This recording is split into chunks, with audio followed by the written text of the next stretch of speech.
If you are listening to this today, Merry Christmas, the day it comes out. It seems appropriate to talk about Jesus and his early life today on his birthday. So I'm just going to read to you from the Christ Letters. This is page 14 if you have it. And it's about my early life. I was born in Palestine. My mother was convinced that I would be a Messiah. Contrary to popular belief, I was not a saintly child. When taken to the temple, aged 12 years old, to be interviewed by the chief priest to determine whether I would be a fit to enter Jewish religious training, I was rejected as being too opinionated.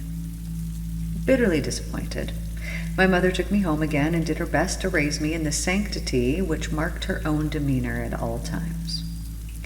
This was an impossible task, for I was above all things an individualist and unruly in behavior. I resented my mother's guidance and her attempt to discipline as a youth and became unmanageable, a true rebel. I rejected my mother's staunch adherence to the Jewish faith and traditions, preferring laughter to sanctimonious attitudes. I refused to learn a trade which would have bound me down to routine. I chose to mix with all and sundry of the poorer classes, drank with them, knew prostitutes, and enjoyed talking, arguing, laughing, and being bone idle. When I needed money, I went into the vineyards for a day or two, or took other jobs paying me enough to eat and drink and give me the leisure I craved. For all of my many shortcomings as a human being, my careless, easy, indolent attitudes, my self-will and egocentric determination to think my own thoughts irrespective of what others might try to tell me, I cared about people very deeply. I was deeply emotional. In your present speech forms, you would call me overreactive, over-emotional.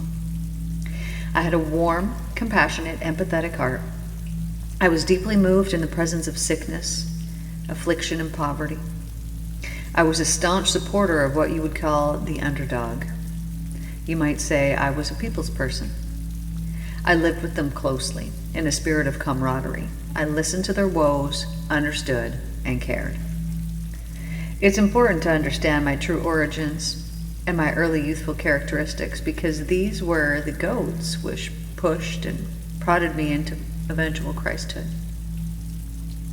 What I most strongly detested and resisted was the misery, the sickness and poverty I saw all around me. It infuriated me, and I became passionately, vociferously angry to see people dressed in rags, thin and hungry, diseased and crippled, yet heartlessly browbeaten by the Jewish leaders who burdened them with meaningless traditional laws and observances, threatening them with Jehovah's punishment if they did not obey. I declared to all who would listen to me that these poor people had had enough to bear without being crushed by senseless measures restrictive of pleasure. What was the point of life at all if we were not born to be happy? I refused to believe in a just God according to Jewish traditions.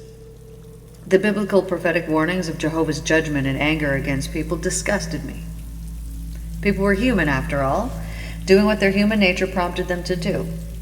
They'd been born sinful, so why should they be judged and condemned to suffer lives of suffering and poverty because they'd broken the 10 Commandments?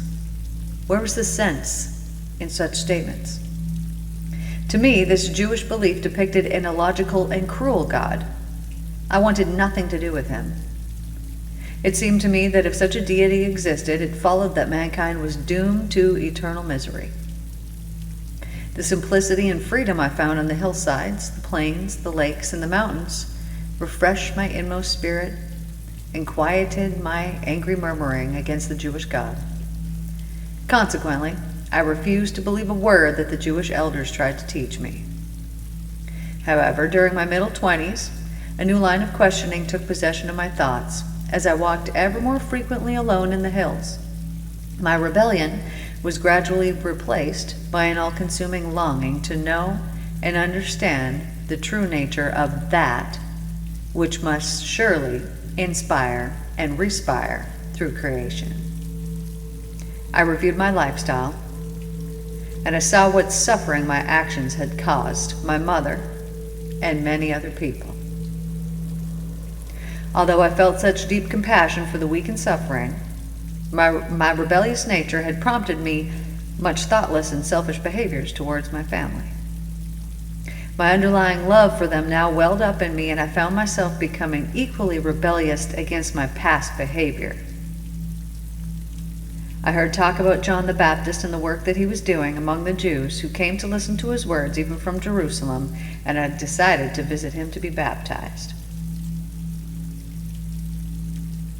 On my way to the River Jordan, I felt exhilarated at the prospect of being baptized and starting a new life.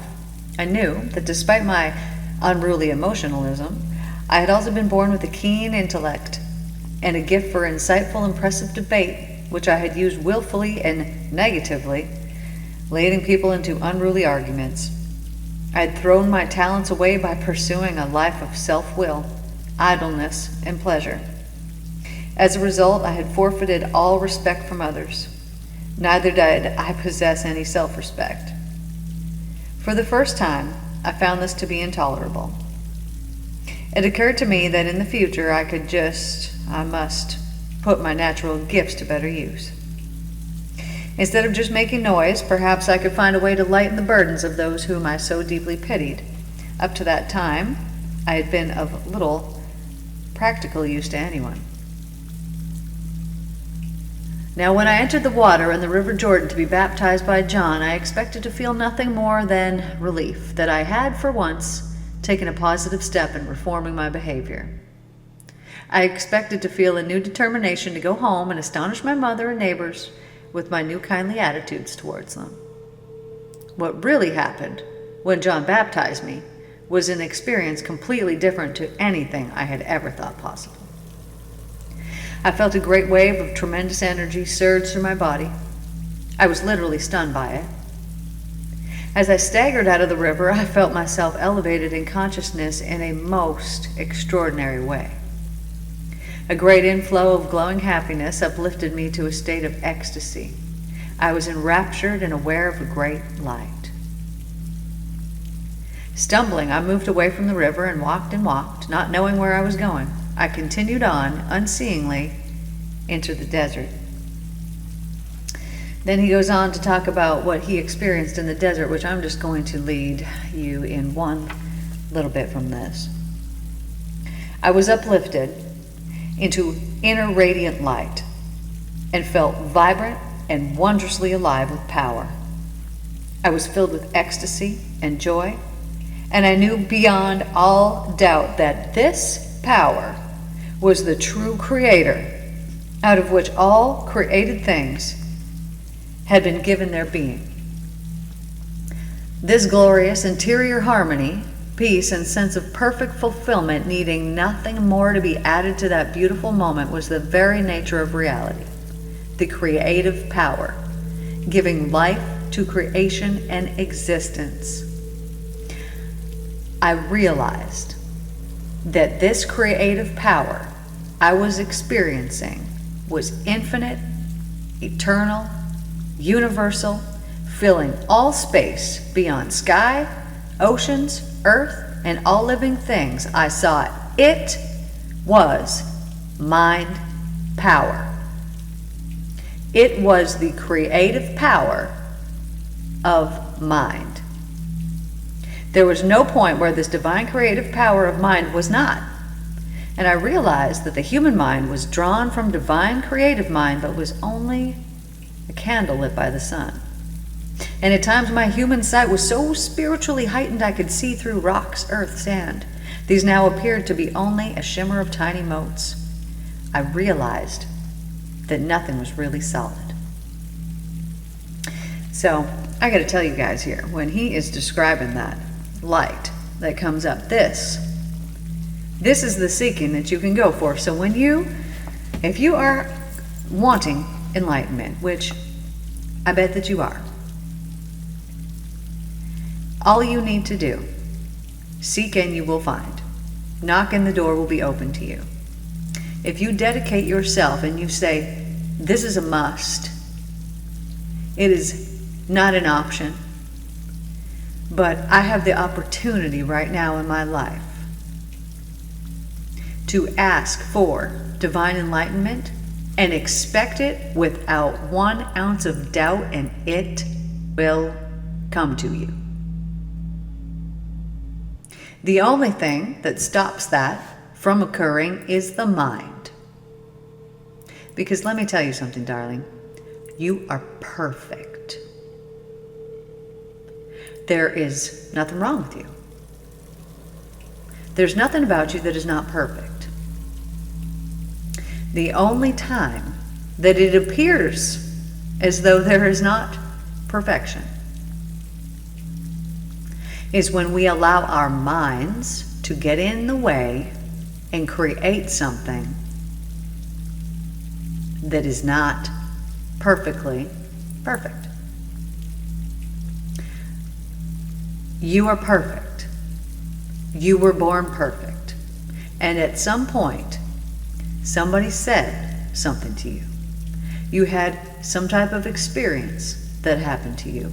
Some kind of something happened that then shifted your thinking. Because you were born not thinking, oh, I'm not good enough, oh, I'm not this, I'm not that. Well, some of us were. If you had an incident in the womb, which if you did, go and listen to the Mental Cleanse series and go do the one on the womb and go heal that.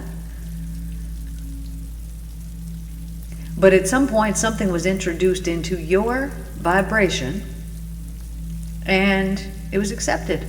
And the only way that we can accept anything is with our mind. And the only reason that we ever suffer is because of lack of mind control. Our mind is our power.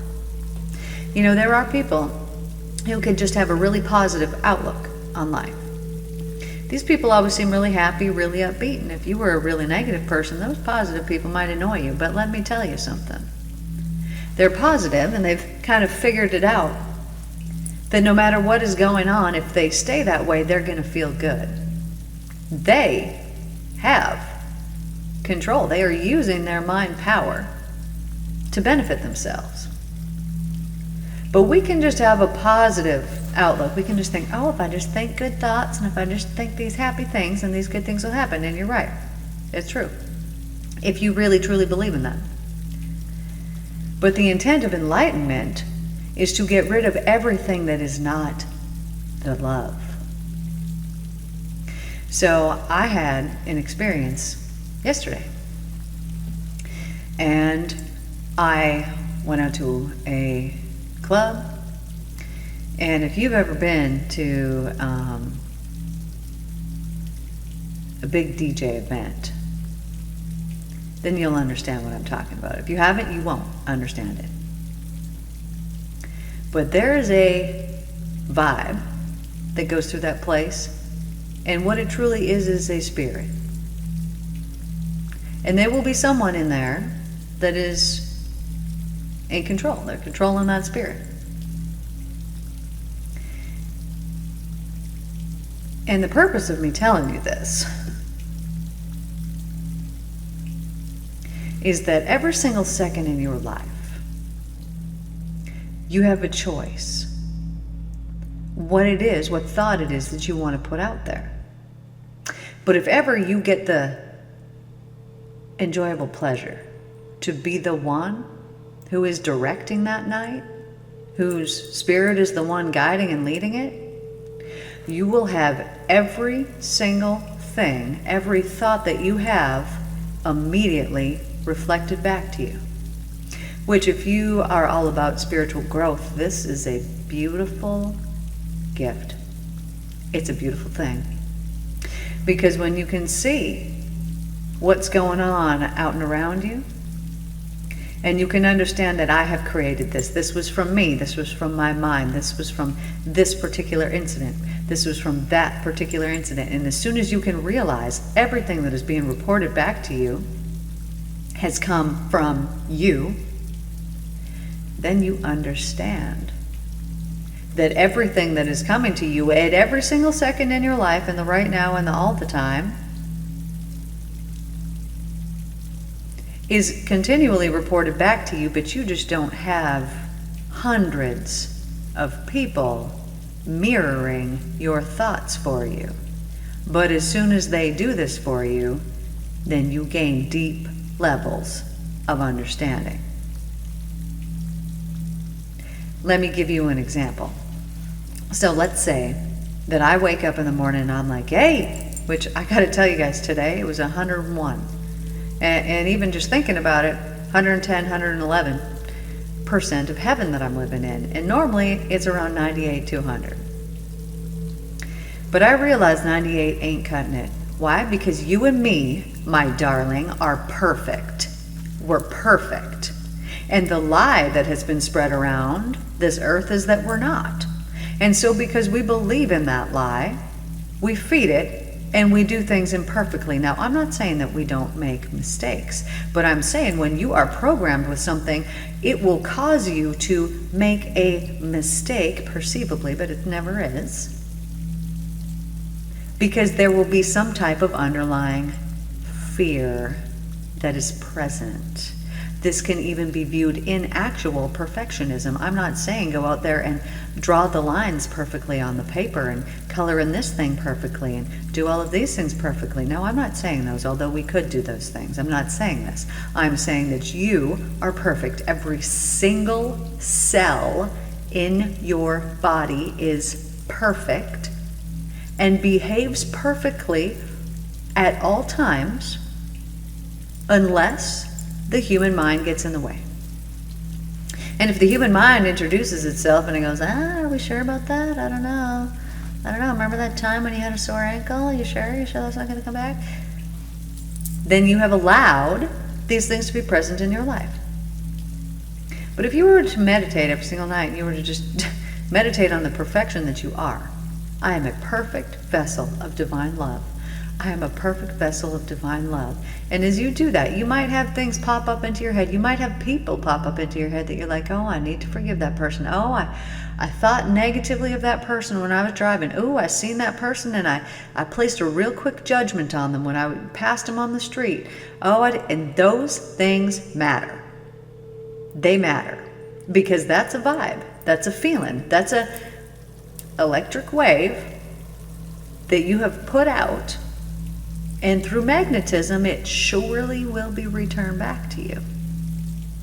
So if you do not want to be witness to all of the judgments that you have placed on other people, and if you do not want to experience these things for yourself, then don't emit them in the first place. And if you have been doing it, then stop right now. And I'm not here to judge anybody. I'm telling you, I've seen my own judgments reflected back at me. And I thought, judgments? I love everybody. What are you talking about? But I recognized, no, I do. I would have little quick snippets of a judgment, quick enough that I would catch it and I would think, oh, shame on me. And then I would correct it.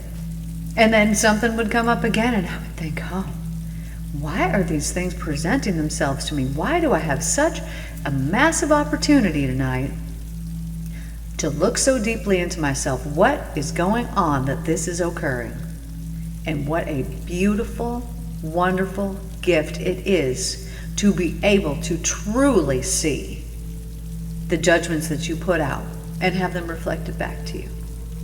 What a beautiful thing that is. But you know what's even more beautiful? You.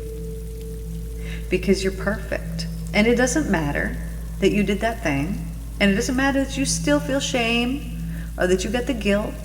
We'll get through that. You won't have that forever. That's not helpful. That's a fear-based energy. That's thinking, oh, I can't be forgiven. I'm never going to be good now. Now that I did this thing or whatever it happens to be.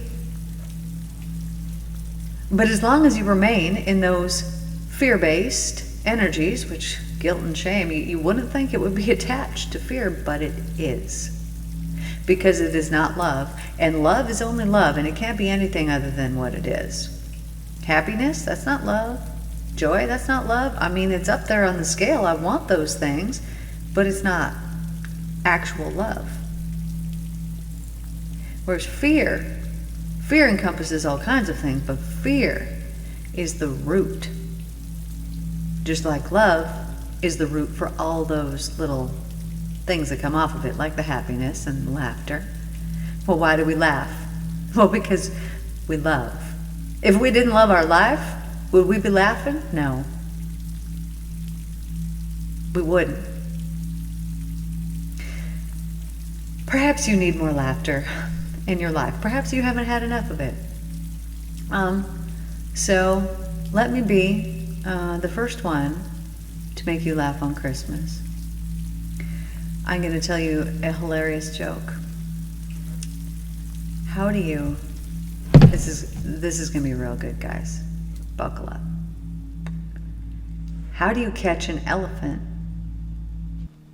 Well, it's quite the process. First of all, you need to dig a really big hole. Really big. Elephant-sized hole. Then, really deep.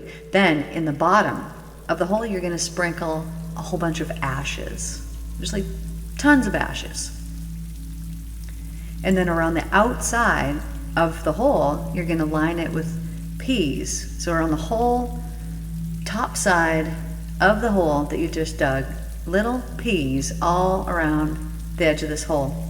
And then when the elephant comes to take a pee, you kick him in the ash hole. You're welcome. I know that was totally off topic, but I feel like, guys, laughter is freaking divine, man. I want you to really want your life.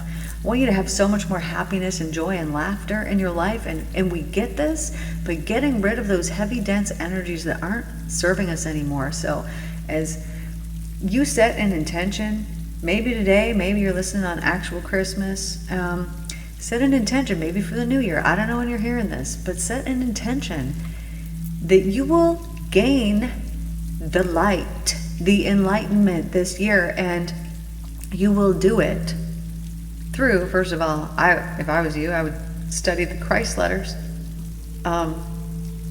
They're just speaking truth. They'll help enlighten you. But it's truly by setting the intent and being thankful every day, asking the divine, please expressly give me enlightenment. Thank you. Cleanse me of all that is not the light. And as you sincerely, deeply, truly, sincerely pray this prayer, send out the most excited, joyful thankfulness that it is surely going to come to pass very, very soon. And just believe in it. And every day, take the time, make the time. What do I need to let go of today? Ask yourself, what percent of heaven are you living in? Why is it so low? What is going on? Keep asking yourself questions. What is it that I need to get rid of so that I can boost the percent of heaven I'm living in my life? Because as you do this, your world will visibly change. It will actually visibly change for you. So, I hope you guys have a wonderful, beautiful, amazing Christmas.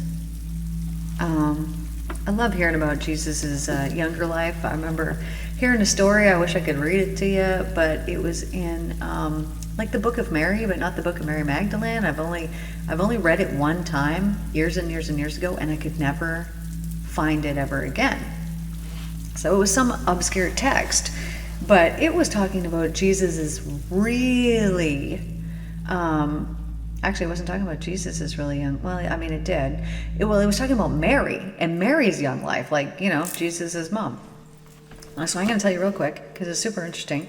The story was talking about them, traveling through the desert, and she says that Jesus was born in a cave, not in a manger, which honestly makes a lot more sense, And if you think about even a manger, they didn't have a lot of wood out where Jesus was living. Most of the things were made of stone. They were stonemasons back then. They say he's a carpenter, but, where were the trees? So him being born in a cave, a whole lot more believable. Backing up, going to Mary. So previous to this, before Mary and Joseph were married, Mary was perfect. She was absolutely perfect. And when she, I believe, was 2 years old, her parents took her to the church to say, look, we have a perfect child here. We want the church to raise her. So I can't remember if they took her in right away or if they waited like a few more years to take her in to raise her. But you know, this is what they did back then. I'm never giving the church my kids. Not happening. But they did this back then. Good thing, right? We needed it. So anyways, Mary's now 12 years old. And the church is like, hey, we're going to marry her off. We're going to marry off Mary. And so the church calls for all of the available men in the town, the single men, to come. And so Joseph shows up. But Joseph is an old man. And he's like, I don't want to marry Mary. She's a kid.